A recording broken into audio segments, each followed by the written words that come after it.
Hello students, welcome to my channel. This is Roshan for maths. ఒకవేళ ఈ ఛానల్ని వీక్షిస్తున్న వారు మొదటిసారి అయితే ఈ ఛానల్ని సబ్స్క్రైబ్ చేసుకోండి, అలానే బెల్ ఐకాన్ని నొక్కండి. ఈరోజు మనం నేర్చుకుందాం వాస్తవ సంఖ్యలో అంటే రియల్ నంబర్స్. ఈ యొక్క వీడియోలో ఇంగ్లీష్ మీడియం మరియు తెలుగు మీడియం వారు ఇద్దరి కొరకు అప్లోడ్ చేయడం జరుగుతుంది. కేవలం మేము క్వాలిటీయే కాకుండా విశ్వాసం కూడా ఇస్తాము. కాబట్టి మీరు తప్పకుండా ఈ ఛానల్ని ఫాలో చేయండి, తమ మిత్రులకు కూడా షేర్ చేయండి. అయితే వాస్తవ సంఖ్యలు రియల్ నంబర్స్ ఇంట్రొడక్షన్ పరిచయం ఈ రోజు మనము నేర్చుకుందాం. అయితే దీనికంటే ముందు మనం ఏం చేద్దామంటే నంబర్ సిస్టమ్. ఈ వాస్తవ సంఖ్యలు మీరు already 6th, 7th, 8th, 9th చదివే ఉంటారు. రియల్ నంబర్స్ అక్కడ వేరు వేరు పేర్లతో చదివే ఉంటారు. రియల్ నంబర్ సిస్టమ్ అంటని, లేకపోతే వేరే పేర్లతో చదివి ఉంటారు. అయితే 10వ తరగతిలో వాస్తవ సంఖ్యలు అనేటటువంటి అధ్యాయం ఉంది. అయితే ఇక్కడ చూసుకుందాం మనం నంబర్ సిస్టమ్ ఇంట్రొడక్షన్ పరిచయం బాగా నేర్చుకోవాలి. అప్పుడు మీరు ఈ అధ్యాయం బాగా చేయగలుగుతారు. నంబర్ సిస్టమ్ అంటే తెలుగులో సంఖ్యల వ్యవస్థ అని చెబుతారు. సంఖ్యల వ్యవస్థ. దీని గురించి మనం బాగా అర్థం చేసుకుందాం. రియల్ నంబర్ అంటే ఏమిటి, దీని గురించి బాగా మనం నేర్చుకుందాం. అయితే నంబర్ సిస్టమ్ వెళ్ళే ముందు ఇందులో ముందుగా ఏం నేర్చుకుందామంటే న్యాచురల్ నంబర్స్. తెలుగులో వీటిని సహజ సంఖ్యలు అంటారు. సహజ సంఖ్యలు ఏవైతే 1 నుండి మొదలవుతాయో అవి సహజ సంఖ్యలు అవుతాయి. 1, 2, 3, 4, 5 ఇలా 1 నుండి మొదలయ్యే అంకెలను మనం సహజ సంఖ్యలు న్యాచురల్ నంబర్స్ అంటాం. అదేవిధంగా హోల్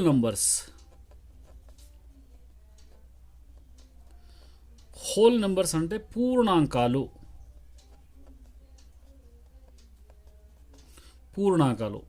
0 నుండి మొదలవుతాయి.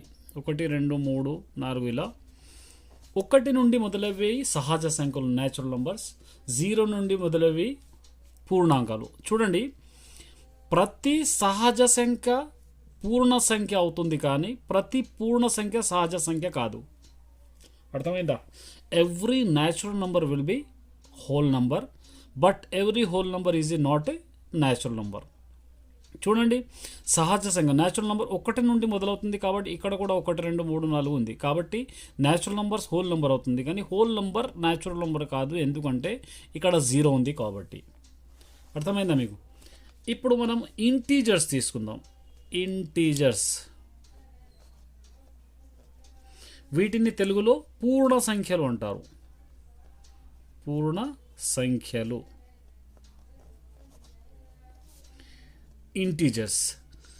ఇంటీజర్స్ జెడ్తో డెనోట్ చేస్తారు. ఇప్పుడు చూడండి, 0, 1, 2, 3 ఇలా తీసుకున్నాం మనం. నెగటివ్లో కూడా వచ్చేవి పూర్ణ సంఖ్యలు. ఏవైతే పాజిటివ్లో వస్తాయి అదేవిధంగా నెగిటివ్లో కూడా వస్తాయి, వాటిని పూర్ణ సంఖ్యలు అంటారు. అదేవిధంగా 1/2, 1/3 అలా కూడా వస్తుంది, దానిని కూడా మనం పూర్ణ సంఖ్యలు అని అంటారు. ఇక్కడ చూడండి, 1, 2, 3 నుండి మొదలవుతున్నాయి, కాబట్టి న్యాచురల్ నంబర్. సహజ సంఖ్యలు కూడా పూర్ణ సంఖ్యలు అగును, కానీ పూర్ణ సంఖ్యలు సహజ సంఖ్యలు కాలేవు, ఎందుకంటే ఇక్కడ 1 -1 -2 ఉంది, కాబట్టి ఇవి పూర్ణాంకాలు ఉన్నాయి. ఇక్కడ నెక్స్ట్ రేషనల్ నంబర్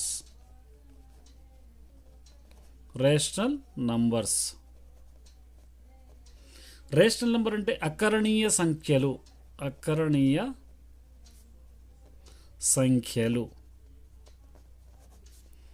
అకరణీయ సంఖ్యలు. దీని గురించి నేను ఇంకా డీటెయిల్స్ చెప్తాను. చూడండి, రేషనల్ నంబర్స్ అంటే p/q ఫామ్లో ఉంటాయి. q ≠ 0 అవుతుంది. దీని గురించి ఇంకా మనం తెలుసుకుందాం. p/q అంటే లవము, హారంలో 0 ఉండకూడదు. ఈ హారంలో 0 ఉన్నప్పుడు అదేమవుతుంది? ఇన్ఫినిటీ అవుతుంది, అన్డిఫైన్డ్ అవుతుంది. అకరణీయ సంఖ్యలు. అదేవిధముగా ఇర్రేషనల్ నంబర్స్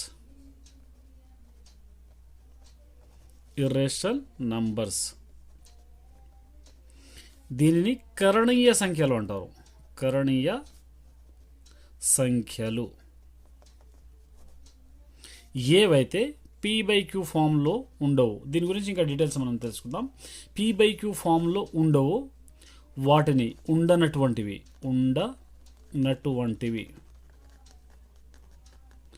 ఇవి ఇర్రేషనల్ నంబర్స్. అదేవిధంగా దేని యొక్క స్క్వేర్ రూట్ అంటే వర్గమూలము ఉండదు, 2, 3, 5 ఇలాంటివి కూడా కరణీయ సంఖ్యలు అవును, వీటిని ఇర్రేషనల్ నంబర్ అంటారు. ఆ తర్వాత తుదకు వచ్చేది రియల్ నంబర్. ఇప్పుడు మనం చేసే చాప్టర్ ఇదే, రియల్ నంబర్స్ అంటే వాస్తవ సంఖ్యలు.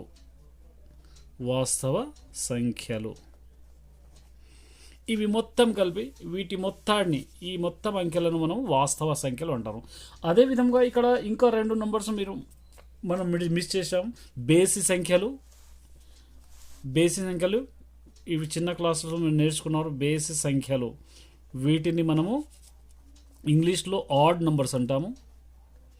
ఆడ్ నంబర్స్ ఏవైతే 2తో భాగించబడో వాటిని odd numbers are. Those numbers are which are not divided by 2 అంటే 1, 3, 5, 7 వీటిని బేసి సంఖ్యలు అంటారు. అదేవిధంగా సరి సంఖ్యలు వీటిని ఈవెన్ నంబర్స్ అంటారు. ఈవెన్ నంబర్స్ అంటే ఏవైతే 2తో భాగించబడతాయి, 2, 4, 6, 8 లాంటి వీటిని ఈవెన్ నంబర్స్ అని మనము పిలుస్తాము. అయితే ఇక్కడ ఇర్రేషనల్ నంబర్స్ P/Q ఫామ్లో లేనటువంటివి రేషనల్ నంబర్. ఇక్కడ P/Q ఫామ్ అంటే 3/5, 5/2 ఏవైతే మనం బై లవం హారంలో ఉంటాయి వాటిని P/Q ఫామ్ అని అంటాము. అదేవిధంగా ఇక్కడ మనం నేర్చుకుందాం. ఇంకా ముందుగా ఇక్కడ మనం చూసుకుందాం రియల్ నంబర్స్ అంటే వాస్తవ సంఖ్యలు.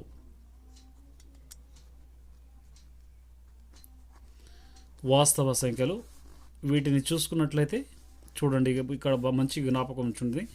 ఇక్కడ రేషనల్ నంబర్స్ వస్తాయి. రేషనల్ అంటే అకరణీయ సంఖ్యలు.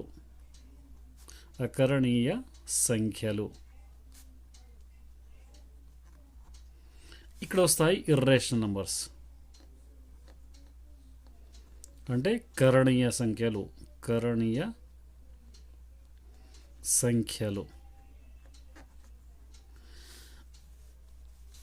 అదేవిధంగా ఇంకో విషయం ఏంటంటే ఇక్కడ నాన్ టర్మినేటింగ్ డెసిమల్ కూడా వస్తాయి.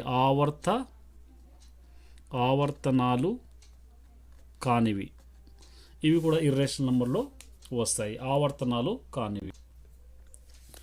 అదేవిధంగా నెక్స్ట్ ఇది P/Q ఫామ్లో ఉంటాయి. Q ≠ 0 అని రాయొచ్చు. ఇవి ఆవర్తనాలు కానీ అంటే 0, 0.1, 001, 0001 చూడండి ఇక్కడ పెరుగుతూ ఉన్నాయి, 0001 ఇవి ఆవర్తనాలు అవడం లేదు. వీటిని నాన్ రిపీటింగ్ డెసిమల్ అంటారు ఇంగ్లీష్లో. Non terminating decimal, not repeating decimal. అయితే ఇక్కడ చూసుకున్నట్లయితే 0, 0.1, 01, 01 ఇలా ఇక్కడ నాన్ టర్మినేటింగ్ డెసిమల్ కానీ రిపీటింగ్ డెసిమల్ అవుతుంది. అదేవిధంగా ఇక్కడ మనము రేషనల్ నంబర్స్ చూసినట్లయితే 1, 4, 9 వీటి యొక్క స్క్వేర్ రూట్స్ వర్గమూలం వస్తుంది. 1 1 1, 2 2 4, 3 3 9, 4 4 16. ఇక్కడ చూసుకున్నట్లయితే √2, √3, √5 ఇవి ఇర్రేషనల్ నంబర్స్. రేషనల్, ఇర్రేషనల్ ఇవి రియల్ నంబర్స్ వస్తాయి. అయితే ఇప్పుడు మనం డివిడెండ్ గురించి చూసుకుందాం. డివైడ్ అందరికీ మీకు తెలిసిన విషయమే, భాగహారము. అయితే భాగహారం మనం చూసినట్టు ఒక అంకె ఉందనుకోండి 2, ఈ రెండింటిని మనము 2తో భాగించినప్పుడు 2 1 2, 0 వస్తుంది. అదేవిధంగా 4 ఉందనుకోండి, 2తో భాగిస్తే 2 2 2 4, 0 వస్తుంది. అదేవిధంగా 3 తీసుకున్నట్లయితే 2 ఇక్కడ మీకు శేషం 1 వస్తుంది. అదేవిధంగా 5 తీసుకున్నట్లయితే 2 4, శేషం 1. ఇక్కడ ఒక విషయం మీరు గమనించండి, ఏదైనా అంకెను మనము 2తో భాగించినప్పుడు శేషం 0 లేదా 1 వస్తుంది. మంచి జ్ఞాపకం ఉంచుకోండి. ఇది ఏదైనా అంకెను 2తో డివైడ్ చేసినప్పుడు ఏమవుతుంది, దాని యొక్క శేషము 0 లేదా 1. అంటే ఏదైతే మనం డివైడ్ చేస్తున్నాం, భాగించబడే నంబర్ ఉందో దానికంటే 1 తక్కువ వస్తుంది. ఇక్కడ రాసుకుందాం. ఏమంటే రాసుకుందాం, ఇక్కడ విభాజ్యం. అయితే దీని గురించి ఒకసారి మీకు ఇక్కడ చెప్తాను చూడండి. ఇక్కడ ఏ ఉందనుకోండి, ఆ తర్వాత దీనిని మనము బి రాసుకుందాం. ఇది క్యూ, ఇది ఆర్ అవుతుంది. ఇదే పద్ధతిలో మనం డివైడ్ చేస్తాము. అయితే దీనిని కోఎఫిషియంట్ అంటాము. కోఎఫిషియంట్ అంటాము. కోఎఫిషియంట్ అంటే భాగఫలము. దీనిని ఏమంటాము, రిమైండర్ అంటే శేషము. దీనిని మనం ఏమంటాము, డివిడెంట్ అంటే విభాజ్యం. అదేవిధంగా దీనిని మనము డివైజర్ అంటాము. దీనిని భాజకము అని అంటాము. ఇప్పుడు మీరు ప్రతి క్వశ్చన్ తీసుకోండి. ఇక్కడ ఇది చూస్తుంది, ఇది ఏమవుతుంది, డివైజర్ అవుతుంది, ఇది డివిడెండ్ అవుతుంది, ఇది కోఎఫిషియంట్ అవుతుంది, ఇది రిమైండర్ అవుతుంది, భాజకం అవుతుంది, అదేవిధంగా విభాజ్యం అవుతుంది, ఇది భాగఫలం అవుతుంది, ఇది శేషం అవుతుంది. అంటే ఇక్కడ మీరు రాసుకున్నప్పుడు విభాజ్యం, అదేవిధంగా ఇక్కడ శేషము రాసుకుందాం. ఇప్పుడు 2తో మనం ఏదైనా దానిని విభాజ్యం తీసుకున్నప్పుడు శేషము 0 లేదా 1 వస్తుంది. అదేవిధంగా ఇప్పుడు 3 తీసుకోండి. 3తో 3 1 జా 3, ఇది 0 వస్తుంది. 4 తీసుకోండి. 3 1 జా 3, 1 వస్తుంది. 5 తీసుకోండి. 3 1 జా 3, 2 వస్తుంది. అదేవిధంగా 6 తీసుకోండి. 3 2 జా 6, 0. అంటే ఏదైనా అంకెను 3తో భాగించినప్పుడు శేషము 0 1 2 వస్తుంది. శేషము 0 1 2. ఇది చాలా ఇంపార్టెంట్ థింగ్, మీరు మంచిగా జ్ఞాపకం ఉంచుకోవాలి. అదేవిధంగా ఏదైనా అంకెను 4తో మనం డివైడ్ చేసినప్పుడు శేషం 1 2 3 వస్తుంది. 5తో డివైడ్ చేసినప్పుడు 0 1 2 3 4 అవుతుంది. 6తో డివైడ్ చేస్తే 0 1 2 3 4 5 ఇలా అవుతుంది.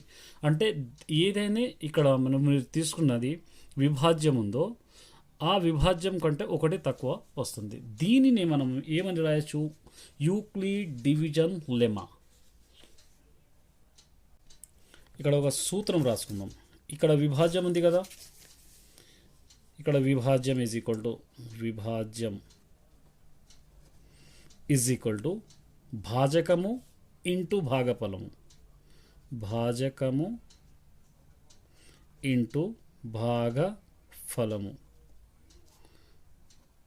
ప్లస్ శేషము. అంటే దీనిని మనం ఇంగ్లీష్లో రాసుకోవాలంటే dividend is equal to divisor into coefficient plus remainder. ఇక్కడ చూసుకున్నట్లయితే A is equal to BQ plus ఏమవుతుంది ఆర్. ఇక్కడ 0 less than are, B less than R. ఏదైనా మీరు డివైడ్ చేసినప్పుడు ఇక్కడ బి అనేటిది భాజకం తీసుకున్నప్పుడు దాని యొక్క శేషం 0 వస్తుంది లేదా అంతకంటే తక్కువ వస్తుంది. 0 లేదా అంతకంటే తక్కువ వస్తుంది. కాబట్టి ఇక్కడ 0 less than are, B less than r, r అని మనం ఇక్కడ రాసుకోవచ్చు. దీని పేరు ఏమవుతుంది, యూక్లిడ్ డివిజన్ లెమ్మా అంటారు. దీనిని యూక్లిడ్ డివిజన్ లెమ్మా. దీన్ని తెలుగులో చేయమంటారు యూక్లిడ్ భాగహార శేష విధి అంటారు. యూక్లిడ్ భాగహార శేష విధి అని అంటారు. దీన్ని యూక్లిడ్ భాగహార విశేష విధి అని అంటారు. అయితే ఇక్కడ 2 విషయాలు మీరు మంచి జ్ఞాపకం ఉంచుకోవాలి. ఏంటి అంటే, ఒకటి యూక్లిడ్ డివిజన్ లెమ్మా ఒకటి. దీనిని యూక్లిడ్ భాగాహార విశేష విధి అంటారు. ఇంకోటి ఉంటుంది Euclid division lemma, Euclid division lemma, Euclid division algorithm, Euclid division algorithm అంటే యూక్లిడ్ డివిజన్ లెమ్మా అవుతుంది, ఇది Euclid division algorithm. Euclid division algorithm అని మనం దేన్ని అంటాం? Euclid division lemma. Euclid division algorithm అంటే యూక్లిడ్ విశేష విధి, యూక్లిడ్ విశేష విధి. ఇవి రెండు డిఫరెన్స్. ఇది మంచి జ్ఞాపకం ఉంచుకోవాలి. చూడండి, యూక్లిడ్ డివిజన్ అల్గోరిథం అంటే ఏదైనా ప్రశ్నను మనం సాధించేటప్పుడు ఏదైతే ప్రొసీజర్ యూస్ చేస్తామో దాన్ని యూక్లిడ్ డివిజన్ లెమ్మా అంటాం. ఒకవేళ 1 2 2 ఒక టేబుల్ రాస్తున్నాము, 2 2 4 2 3 6 ఇలా స్టెప్ బై స్టెప్ ప్రొసీజర్ ఏదైతే ఉంటుందో దానిని మనము యూక్లిడ్ డివిజన్ అల్గోరిథం అంటాం. ఇప్పుడు a+b² ఉందనుకోండి, దీనిని మనం a² + 2ab + b² రాసుకొని తర్వాత దీంట్లో మనం ప్రతిక్షేపించి స్టెప్ బై స్టెప్ చేస్తారు. దానిని మనం ఏమంటామంటే యూక్లిడ్ డివిజన్ అల్గోరిథం, యూక్లిడ్ విశేష విధి అంటాం. యూక్లిడ్ డివిజన్ లెమ్మా అంటే ఏదైనా ప్రశ్నను సాధించటానికి మనము యూస్ చేసే స్టేట్మెంట్ కానివ్వండి, యూస్ చేసే ఒక పద్ధతిని కానివ్వండి దానిని యూక్లిడ్ భాగాహార విశేష అంట, యూక్లిడ్ భాగాహార విశేష నిధి అని అంటాం, విశేష విధి అని అంటాం. చూడండి, యూక్లిడ్ డివిజన్ అల్గోరిథం అంటే స్టెప్ బై స్టెప్ ప్రొసీజర్. దీనిని సాధించడానికి ఇంకో స్టేట్మెంట్ యూస్ చేస్తారు, దానిని మనం ఏమంటాం? యూక్లిడ్ భాగాహార విశేష విధి అని అంటాం. ఈ రెండు డిఫరెన్స్ ఉన్నాయి. రెండింటిని బాగా మీరు జ్ఞాపకం ఉంచుకోవాలి. అంటే ఇక్కడ మనం రాసుకుందాం, ఏమంటాం రాసుకుందాం? యూక్లిడ్ అల్గోరిథం అంటే ఏదైనా ఒక సాధనను స్టెప్ బై స్టెప్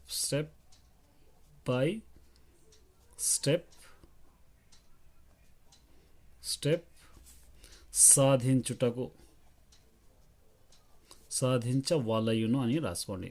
ఇది అవుతుంది యూక్లిడ్. ఇది అదే విధముగా యూక్లిడ్ డివిజన్ లెమ్మా ఏమవుతుందంటే ఇక్కడ ఒకటి రాసుకుంది, దీన్ని ఏదైనా ప్రశ్న ఇక్కడ రాసుకుంది, ఏదైనా సాధనను సాధించుటకు ఒక స్టేట్మెంట్, నియమం అనుకోండి, ఉపయోగించుట అంటే యూక్లిడ్ డివిజన్ లెమ్మా అంటే ఏం?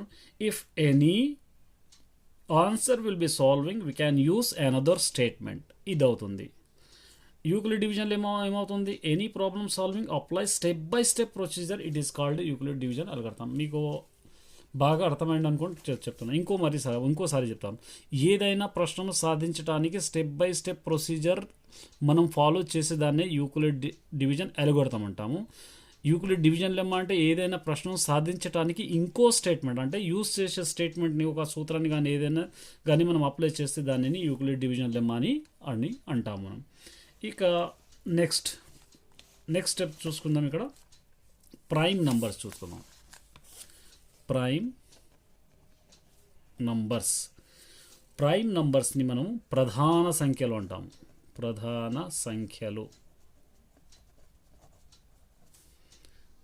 అయితే ఇక్కడ ఒక విషయం జ్ఞాపకం ఉంచుకోండి. యూక్లిడ్ డివిజన్ లెమ్మా ఏమవుతుంది? ఇక్కడ a = bq + r. ఇది బాగా జ్ఞాపకం, 0 r b r. ఇది జ్ఞాపకం ఉంచుకోవాలి. ఇది యూక్లిడ్ డివిజన్ లెమ్మా. మనం ఇప్పుడు దీన్ని సాధన చేయడానికి ఉపయోగపడుతుంది. a = bq, ఇక్కడ dividend divisor into coefficient plus ఏమవుతుంది ఇక్కడ r. ఇది మంచిగా జ్ఞాపకం ఉంచుకోవాలి. దీన్ని మనం అప్లై చేసి ముందు వచ్చే ప్రశ్నలను చేద్దాం. ఇది బాగా జ్ఞాపకం ఉంచుకోండి. అయితే ఇక్కడ ప్రైమ్ నెంబర్స్ని మనం చూసుకుందాం. ప్రైమ్ నెంబర్స్ని మనం ప్రధాన సంఖ్యలను చూసేటప్పుడు దీని ఒక డెఫినేషన్ ముందుగా రాసుకోవాలి. ప్రధాన సంఖ్యలు అంటే కేవలం 2 కారణాంకాలు కలది. కేవలం 2 కారణాంకాలు అంటే ఒక కారణాంకం ఒకటి ఉంటుంది, రెండవ కారణం తనతో తనే గుణించబడును. అంటే ఇప్పుడు చూడండి, 2 ఇది 2 ఎక్కం 2 అవుతుంది, 1 ఎక్కం 1 అవుతుంది. 3 ఎక్కం 3 అవుతుంది, 1 అవుతుంది. 5 ఎక్కం 5, 1 ఎక్కం 1 అవుతుంది. 7 ఎక్కం 7 1. కేవలం ఒకే కారణం ఉంటుంది, 2 కారణాంకాలు ఉన్నాయి, 2 కంటే ఎక్కువ కారణాంకాలు లేవు. దీనిని మనం ఏమంటాం? ప్రైమ్ నంబర్స్ అంటే ప్రధాన సంఖ్యలు అని మనము అంటాము. ఇక ఇది కూడా బాగా జ్ఞాపకం ఉంచుకోండి. Next composite numbers. దీనిని మనం తెలుగులో ఏమంటాము? మిశ్రమ సంఖ్యలు. ఇందులో ఏమంటానంటే అంటే 2 కంటే ఎక్కువ కారణాంకాలు కలది. More than 2 factors. దానిని it is called composite numbers. For example, ఉదాహరణకు 4 1 ఎక్కం 1 2 4 ఎక్కం 4 3 కారణాంకాలు అవుతాయి. 6 2 2 3 6 అవుతాయి, 3 2 6 అవుతుంది, 6 ఎక్కం 6 అవుతుంది, 1 ఎక్కం 1 అవుతుంది. అంటే 2 కంటే ఎక్కువ ఉన్నాయి. 10 తీసుకున్నాం, 2 5 10, 5 2 10, 10 1 10, 1 1 1. అంటే 2 కంటే ఎక్కువ. ఏదైతే 2 కంటే ఎక్కువ కారణాంకాలు ఉన్నాయో వాటిని మనము కాంపోజిట్ నెంబర్ అని పిలుస్తాము. నెక్స్ట్ వచ్చేసి మనము టర్మినేటింగ్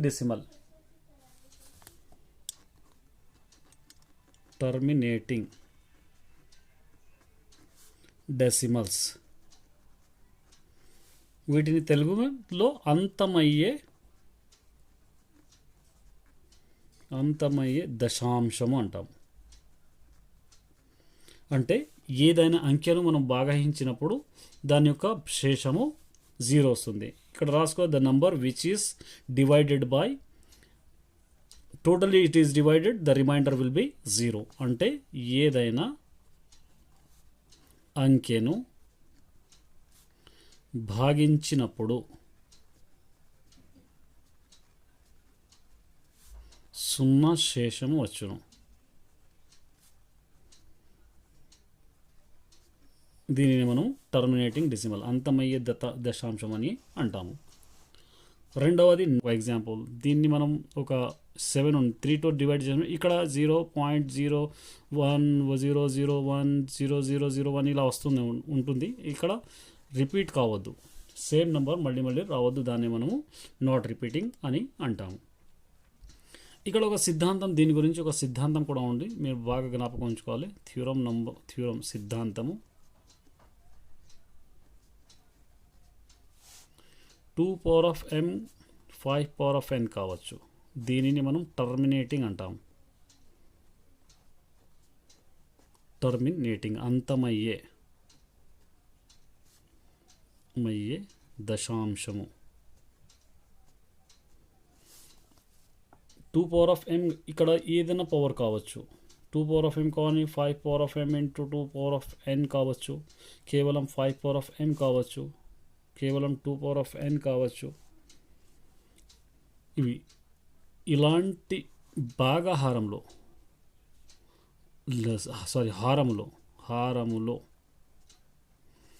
ఇలాంటి నంబర్స్ వచ్చినప్పుడు అది అంతమయ్యే దశాంశం అవును. అంతమయ్యే దశాంశము అగును. కేవలం 2 power of m 5 power of n రానివ్వండి, ఇవి 2 రానివ్వండి, కేవలం 5 power of n రావండి, 2 power of n రానివ్వండి. ఇప్పుడు దీనితో సహా ఏదైనా నెంబర్ వస్తే అది ఏమవుతుంది తర్వాత మనం చూద్దాం. అయితే ఈ క్లాస్లో ఇంతవరకే. మీకు బాగా నేర్చుకోండి. Best of luck.